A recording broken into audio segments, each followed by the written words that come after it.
Good evening. Two of Lake City's leaders are under fire tonight from the NAACP. The police chief is accused of making it tough on African-American officers. However, TV20's Chris Gilmore reports the battle lines were not necessarily drawn along racial lines.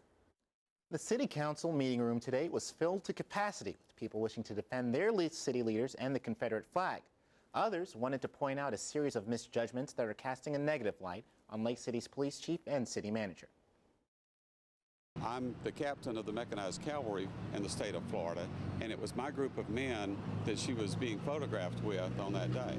But for many people, that was the straw that broke the camel's back for Lake City Police Chief Argatha Gilmore and City Manager Wendell Johnson. The Florida State Conference of the NAACP calls for the resignation of Lake City Manager and Police Chief amid controversy regarding photograph, lack of retention of African American police officers, and insensitivity regarding continued use of the Confederate flag as a part of the official ceiling on government vehicles. In the nearly 3 years that Gilmore has been with the force, 8 African-American officers have either lost or resigned from their positions. Some felt that the introduction of the NAACP into the mix would cause a stir. From a business deal, it's great for them. Anytime they can have the opportunity to use the Christian cross of St. Andrew, the Confederate battle flag, as a whipping post, it's good for business for them. Others feel that the issues going on behind closed doors need to be addressed. And it was probably my third or fourth request that Mr. Johnson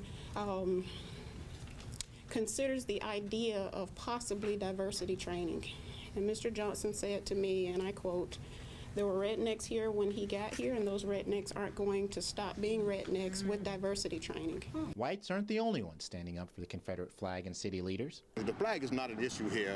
That flag belongs to black folks and white folks alike here in the Southland of America.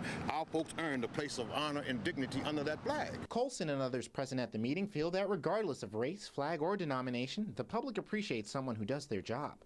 She was just doing what any good police chief would do in that situation, serve as an ambassador for the city. The NAACP is calling on Florida to remove Confederate flags from all government emblems. Chris Gilmore, TV20 News.